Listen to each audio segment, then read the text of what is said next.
Welcome to OG Gaming. I'm Isaac. I'm Jason. And if you enjoy our content, remember to like and subscribe our videos. In this video, we're going to go over line of sight, cover, advances, and all the situations you can get into with different sized terrain and characters. On the screen now, you can see Atomic Mass Games' definition of line of sight, written in their own grammatically correct, perfect way. I commend them for being able to explain line of sight in 2 sentences. Both line of sight and cover work on a can any line be drawn between bases type mechanic. So in Marvel Crisis Protocol, it's actually less common for characters to not have line of sight. So I think it can be easier, and I think many players think of this in reverse. You don't have line of sight if all of the lines are blocked by terrain. If all of the lines are blocked, then there's no line of sight. To be blocked, the line must be stopped by a terrain larger than the size listed on the defending character's stat card. Base size, nor the size of the attacking character matter for line of sight.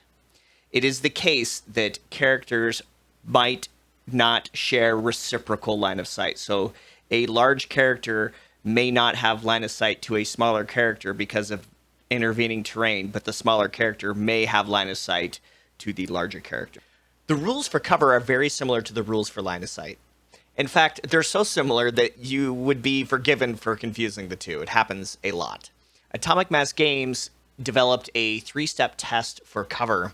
The defender has to be range 1 from a terrain of equal size or larger. A line must pass between the bases and pass through that terrain, and the defender must be beyond range 2 of the attacker. It's easiest to take that first step from test 1 and put it near the end. So instead, just check, is the terrain greater than or equal to the defender's size? You would have just looked at this for line of sight. Also notice, does any line of sight pass through the terrain? Again, you would have just looked at this for determining line of sight.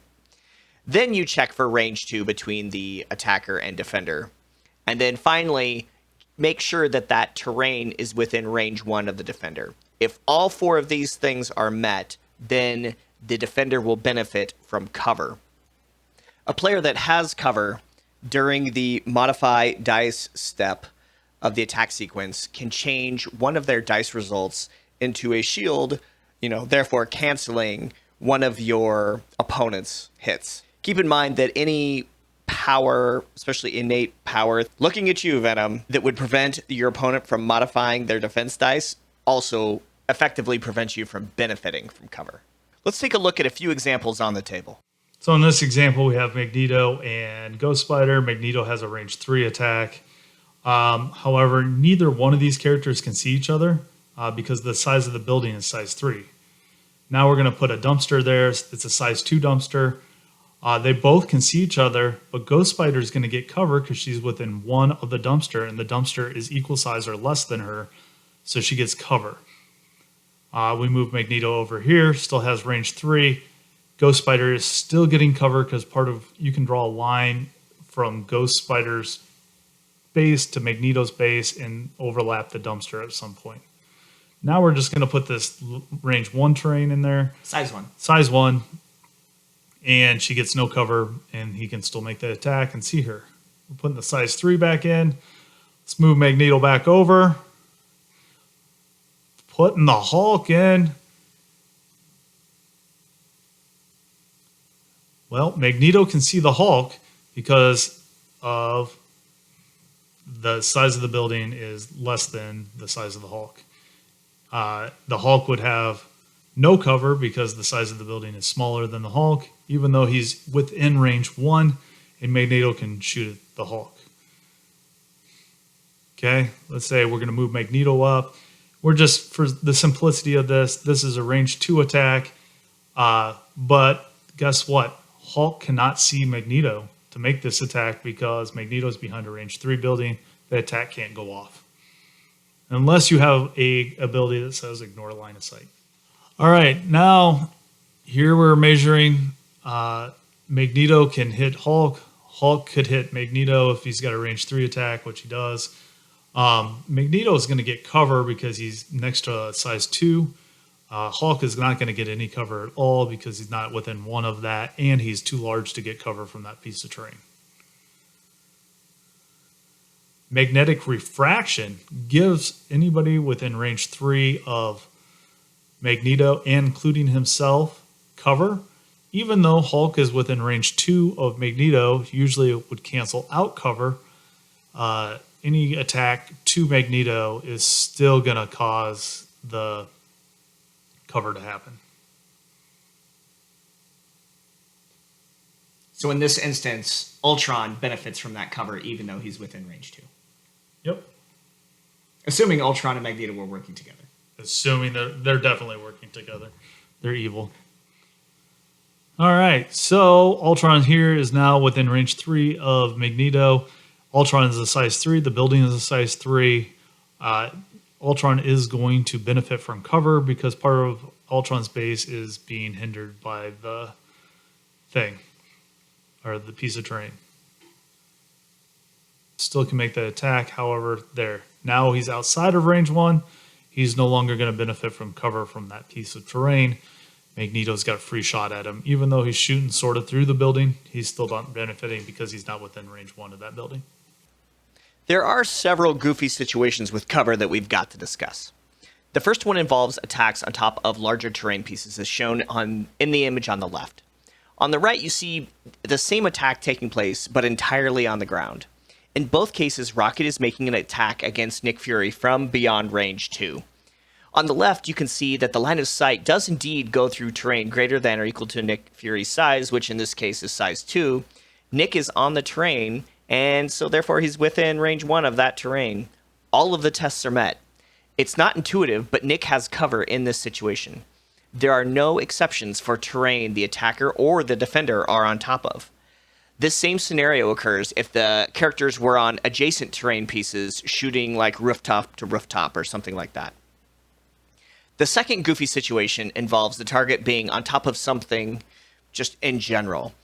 In this image, you can see that Ghost Spider is on top of a size 2 car.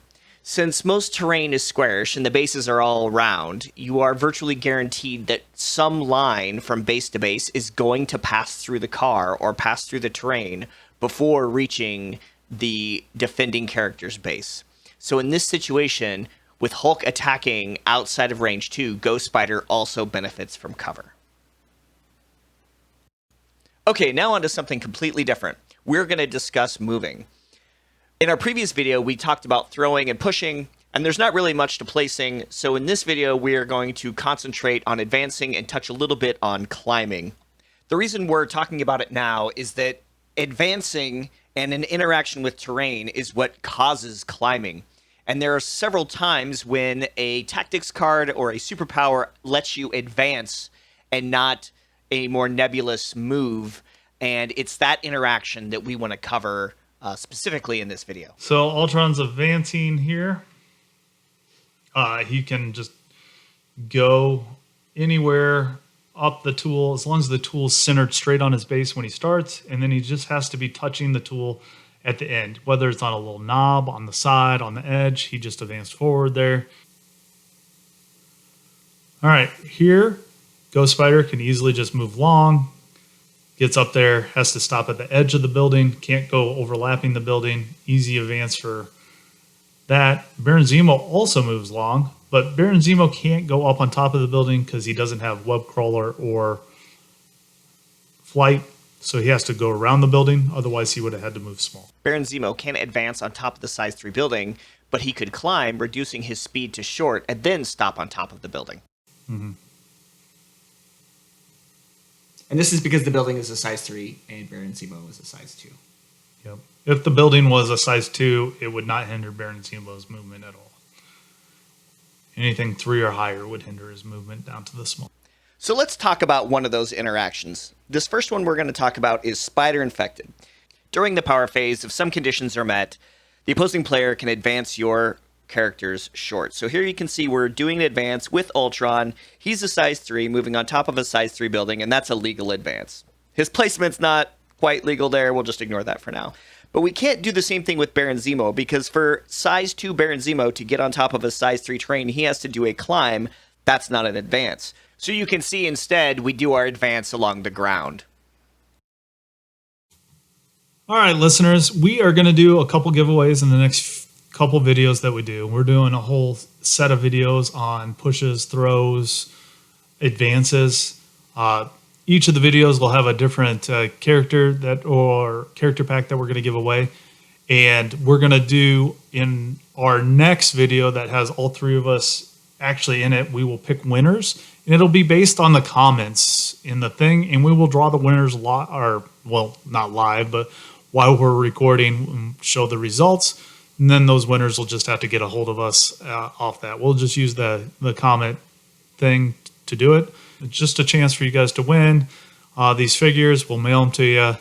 It's courtesy of Geek City Games and Comics, who's donated these figures. So just understand that we appreciate everything they do and thank them for donating the 2 figures that we're going to give away. So yeah, really great shout out to Geek City for helping us out and promoting our videos there. Make sure you like, subscribe, and comment to be entered into the drawings for the prizes.